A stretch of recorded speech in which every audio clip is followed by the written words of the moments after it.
You cannot go through life without experiencing some form of brokenness in some fashion.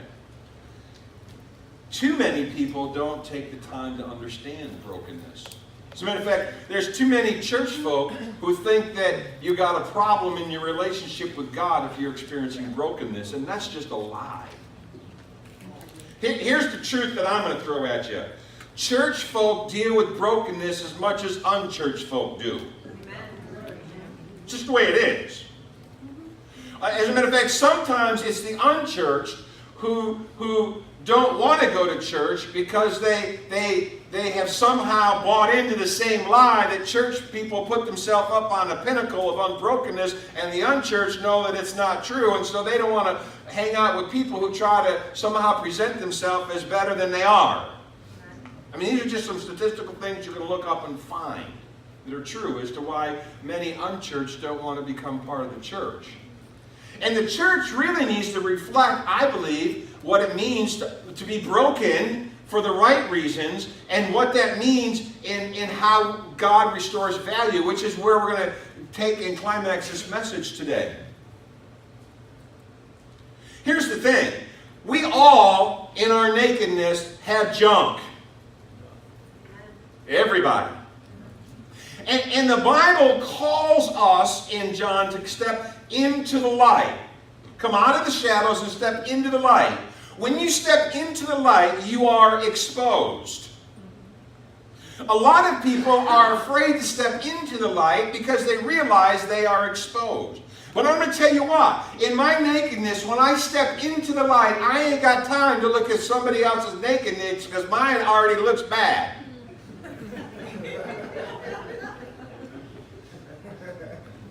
And what we don't realize is there's greater safety stepping into the light with other people stepping into the light. That together we allow ourselves to be open and exposed, not because we're pointing out each other's faults. When I use the term nakedness, that's what I'm referring to. It's a spiritual concept. Not that we're pointing out everybody's faults, but that we collectively realize, look, your junk's no different than my junk. Your issues are no different than my issues. Whatever the label, we all got the issues. Let's put our arms together and together just step into the light and not worry about what is exposed, because I got too much of my own issues to worry about your issues.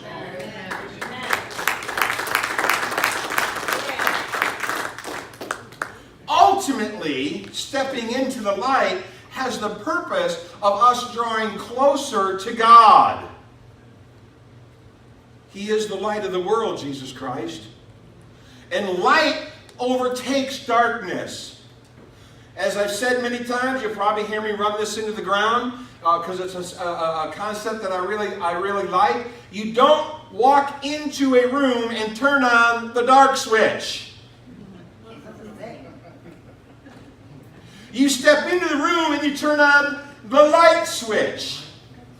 Because light always invades darkness. Darkness does not overtake light. He's the light of the world. But when we step into the light, the truth that we fear is that our brokenness gets revealed. And the lie that somehow gets planted in our brains is we're safer in the shadows. And yet He's calling us to step into the light. We're in Isaiah 61, verse 1 through 7.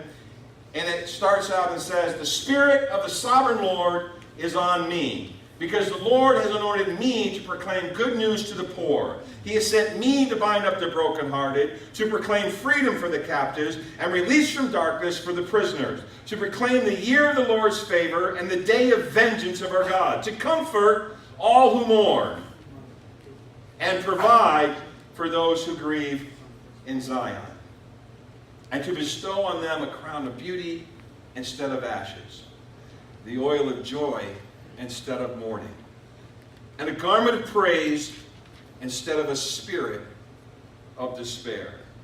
They will be called oaks of righteousness, a planting of the Lord, for the display of His splendor. They will rebuild the ancient ruins and restore the places long devastated. They will renew the ruined cities that have been devastated for generations. Strangers will shepherd your flocks, foreigners will work your fields and vineyards, and you will be called priests of the Lord. You will be named ministers of our God. You will feed on the wealth of nations, and in their riches you will boast. Instead of your shame, you will receive a double portion, and instead of disgrace, you will receive in your inheritance, and you will inherit a double portion in your land, and everlasting joy will be yours. Amen. Brokenness is already on us. Brokenness is already a part of us. To refuse brokenness is unhealthy. We read in Psalms 51:17 that the sacrifices of God are a broken spirit and a broken and a contrite heart, O God, thou wilt not despise. God embraces us in our brokenness, but in order for us to step into that moment, it requires us to be humble. You see, pride is what is the obstacle. Pride is what prevents us from actually walking in our brokenness. Because we want to be fixed. We just want to be okay, period. And so in our pride, sometimes we fail to step into that place with God that is contrite, that is broken, that lays low and says, God, please, I can't do this. I can't do this. It's on you. The important part about brokenness is not that we remain in our brokenness, but that we respond to God and we turn to God. You see, in our brokenness, what we deal with is grief, pain, hurt, despair, ridicule, rejection. Those are the things of brokenness that really are difficult to process. And those are the things that God is using to draw us closer to Him. It says in Psalm 61, 1 and 2, hear my cry, O God. Listen to my prayer. From the ends of the earth, I call to you. I call as my heart grows faint. Lead me to the rock that is higher than I. For you have been my refuge, a strong tower against the foe. I long to dwell in your tent forever and take refuge in the shelter of your wings. In our brokenness, we are supposed to be turning to our God. Unfortunately, in our brokenness, we try to restore things on our own accord. And the truth is, if we had the ability and the strength to do it in our own accord, we wouldn't need God in the first place. What we need to do is we need to learn to embrace the cracks. Let me say that again. We need to learn to embrace the cracks. I'm looking at a group of people who are cracked, broken. You're looking at a pastor who is also cracked and broken. And rather than avoid the cracks, rather than avoid the brokenness, we should learn how to embrace that. The promise of God is this. The promise of God is that the Lord is close to the brokenhearted and saves those who are crushed in spirit. Isn't that an interesting thought? That the more broken and the more crushed we are, the more that we find ourselves in the embrace and in the arms of God. Now, God does not want us to live in despair. I am convinced. God does not want us to be in pain. I am convinced. God does not want you to go through hard things. I am convinced of these things. But because the world is already broken, we will go through hard things. We will get broken. We will get damaged. We cannot avoid it. Does God want that? No. But because of what happened many, many, many thousands of years ago in the Garden of Eden, because of that first time that the whole creation was thrown out of balance, from then forward, brokenness is upon us. And instead of us avoiding it, embrace it and take it to God the Creator. Amen. That's what we need to do. There is an art form called kintsugi. It's the Oriental art of taking broken pottery and using gold to create beautiful and expensive pieces. It's the art of broken pieces. It's an ancient art form that's been around for thousands of years, that is actually current. You can look this up, and there's current forms of kintsugi even today. The art of broken pieces. And today, as we consider this word kintsugi and we look at it, this morning what I want to do is I want to look at life circumstances. I want us to reflect internally in our own situations where there's brokenness, and I want us to just maybe consider that God is trying to use our brokenness to create a work of art. Each piece of a broken pottery, each individual piece represents a pain, a hurt, a misunderstanding, an offense, a rejection, something that you deal with, a false accusation, a physical structure, a struggle, some sort of ridicule. And each piece of the work of art was not thrown out in this art form, but rather each piece was placed back together with care and was sealed with gold. That piece, after it was broken and sealed with gold, has a value of $650. After it was broken. That piece, after it was broken and fixed and sealed with gold, has a value of $700. That's a $6,000 piece of work that was broken in pieces and put back together and sealed with gold. You can find a plethora of these things on the internet. It's an easy Google search. I didn't do anything special. I just Google searched, okay? Nothing real special on this part of the presentation. But the point is these pieces of art that were broken prior to being broken did not have the value that they have today until somebody picked up the broken pieces, put them back together, and sealed them together with gold. I will tell you, that's the work of God today. That's what God wants to do today. He doesn't want to throw away the broken pieces. He wants to bring the whole of who you are back together and not make it look ugly, but take those broken pieces and with His gold, with His mercy, with His love, with His care, make it something of great value. Greater value than before it was broken. So let's just consider broken families. We look at different parts or different pieces. Let's just consider you who've been through the mill, abused, maybe by an immediate family member, maybe by a cousin or an uncle or a distant family member. Maybe you dealt with some physical abuse. Punishments might have been harder than necessary. Maybe you were beaten. Maybe you were hit with objects. It was unfair and you didn't understand. I'm not speaking about anything that's not uncommon in the world today. And I'm not pointing the finger at anybody here because I don't know your situations, but these are real situations that people deal with still today, from the youngest to the oldest. Maybe you're dealing with some sort of mental abuse in your family. Or maybe it was a sexual abuse. Or maybe you were rejected by someone in your family. Someone that you really loved just simply rejected you. And that's another broken piece. Or maybe in your family you're dealing with the results of poor choices.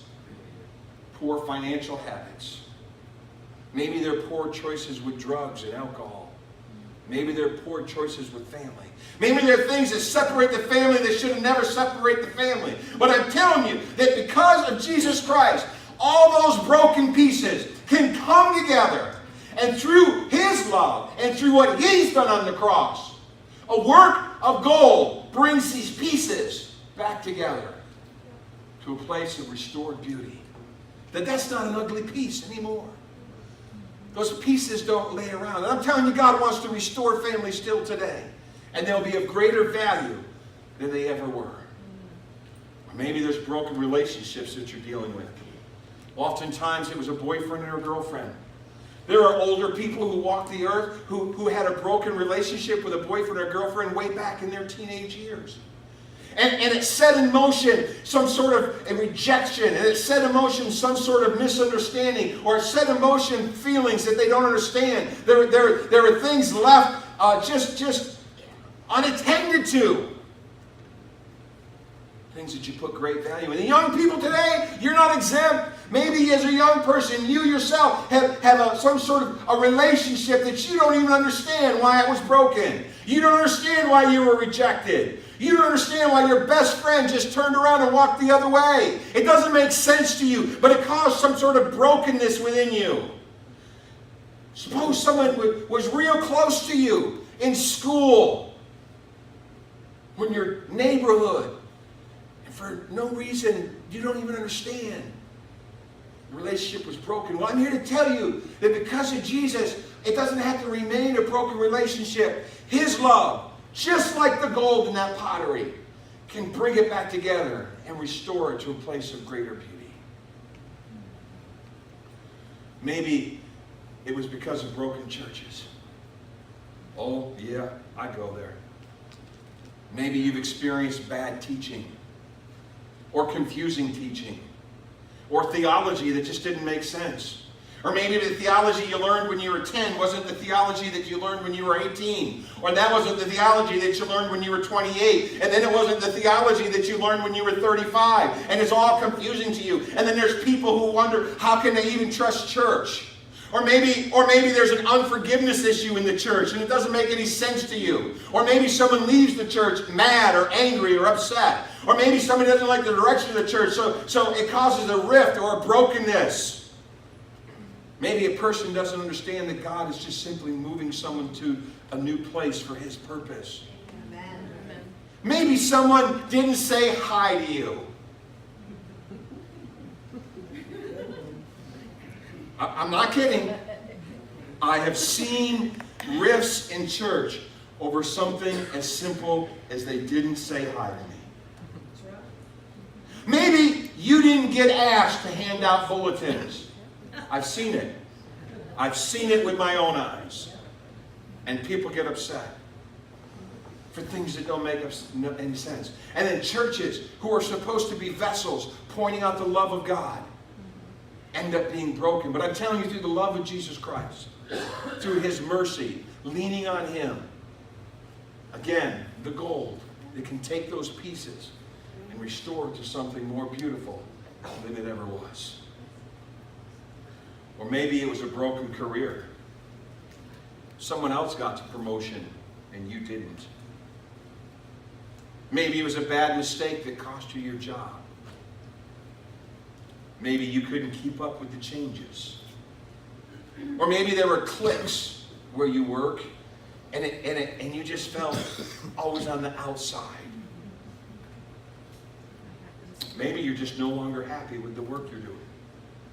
Or you can't see God's placement of you where you're at. And it makes no sense why God has placed you. You start to question why you're there.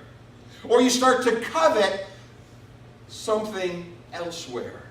Or maybe it's a fantasy that you haven't come to terms with, that somehow I can be this other thing because I've seen it over there.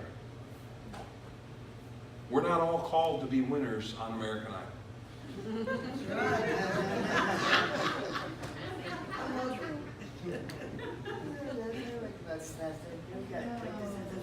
We're not all called to have a best-selling album. We're not all called to be president, and that's certainly not me. You won't see my name on the ballot. Please, God.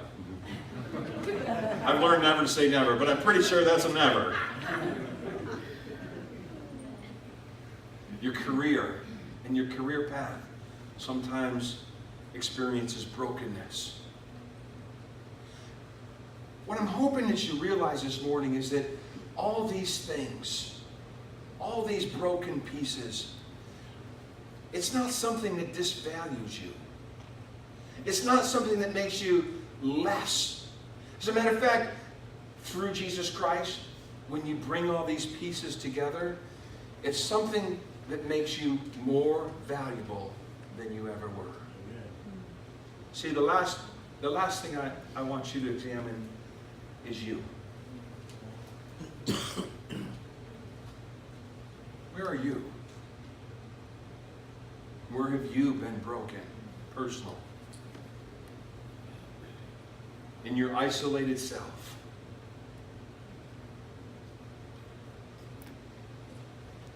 Were you sexually abused? Did someone introduce you to drugs at an early age before you had a chance to really understand what your actions were? Someone walk out on you? Someone call you a loser? Unjustly? If you experience something really bad, and the pain is so deep and you don't understand it, and nobody you talk to seems to help you understand it either. What is it that you are dealing with in your brokenness? That's a thing of beauty right there. That was a sculpture that was broken. And when it came back together, sealed with gold, the sculpture was more beautiful than before. I guess what I want to suggest to you is this. In the sermon, Broken Beauty, don't look at yourself as being of less value. God's got you. And God has not lost a single piece of who you are. One of my favorite musicals when I was a kid, Chitty Chitty Bang Bang. But I'm going to tell you why. Something that I embraced really, really young was when they captured Chitty Chitty Bang Bang, and they had the father, who was not the inventor anyway, but they thought he was, and they put him in this isolated giant room with other inventors, and the thing was, they forced them, or were trying to force them, to make this car fly that nobody knew how. They got the wrong person anyways in there. And in the frustration, they were trying to work through failure, and they sang this song. Mariah knows, because I've probably told her this my entire life. She's already nodding her head. Yeah, I know where you're going, Dad. You like that song too? From the ashes of disaster grow the roses of success. Grow the roses, those lovely roses. From the ashes of disaster grow the roses of success. You gotta watch it. They do better than I do. And they embraced the idea that every time they failed, it was a success. Why did they consider every time they failed to be a success? Was because now they knew one thing that didn't work, so they got it off the table. Amen. Your failures are your successes. Because in your failures, you're supposed to be learning, oh, don't do that. Sometimes we struggle with what we're supposed to do, and sometimes what we're supposed to do is just stop doing the things that broke us in the first place. Yeah. And then sometimes we get really upset, and we look back at our poor choices, and we look at the things that happened to us that was not even our fault. Things that hit us that we were total victims to. And we look back and we cry and we're ashamed and we're lost and we're confused and we stare at a pile of what we think are broken pieces. And I'm a firm believer. that we just take up our pieces. We scoop up our brokenness. And we come to Jesus. And with a broken heart, and a contrite spirit. Come down low. You say, Father, I can't do anything with this. Lay it down.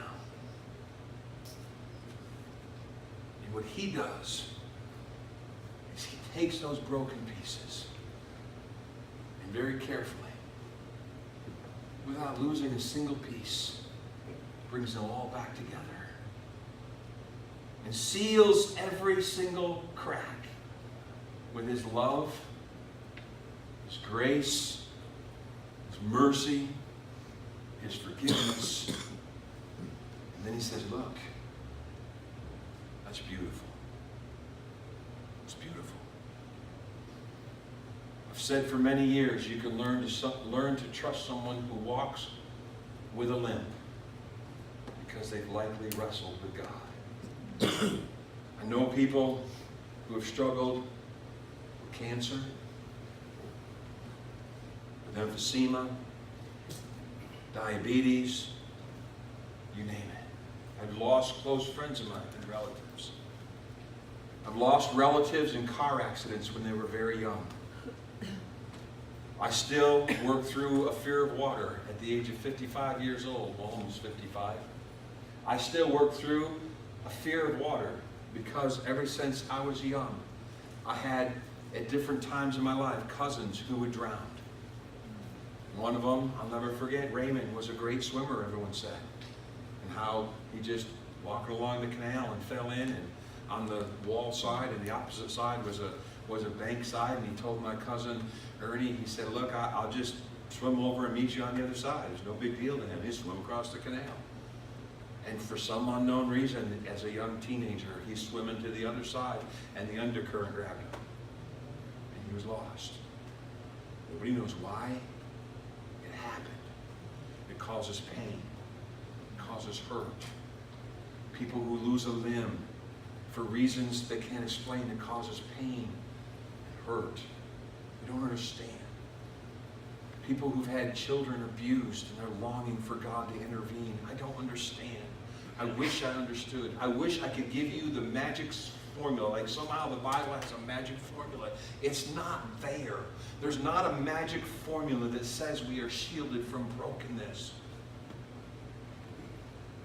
But what there is for sure, there is an assuredness that in our brokenness, he embraces us and brings us to a place that's beautiful in his eyes and the people who see you, who will look at you and say, wow, there's some gold there. Where'd that come from? What's that shiny part of you that gets my attention? Oh, that shiny part? That's Jesus.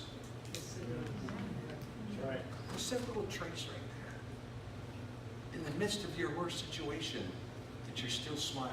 Oh, that's Jesus. That's Jesus. Broken beauty. Let's bow our heads. Don't know where you are this morning in this message, but everyone in this room has experienced some form of brokenness because you're human. Some of it may be more devastating than others, and I don't know what it is. But God knows what it is. Maybe you've drifted from him and haven't really seen how great he is, like you once did. Or maybe you've never really truly believed in the first place. I don't know what it is. Or maybe you've kind of believed but not believed. Or maybe you're just searching and not sure what's going on. But I know this, the Bible is clear. If you believe in your heart and confess with your mouth, you will be saved. Amen. It's that simple. I believe it's that simple. So if you're dealing with brokenness this morning and somehow you've drifted or never committed or never really truly believed or struggled, I'm gonna encourage you today to step into his presence and open your heart and confess with your mouth and allow the Holy Spirit to come in. And when you do that, I know God will meet you. And if that's you this morning, I believe we're in this together.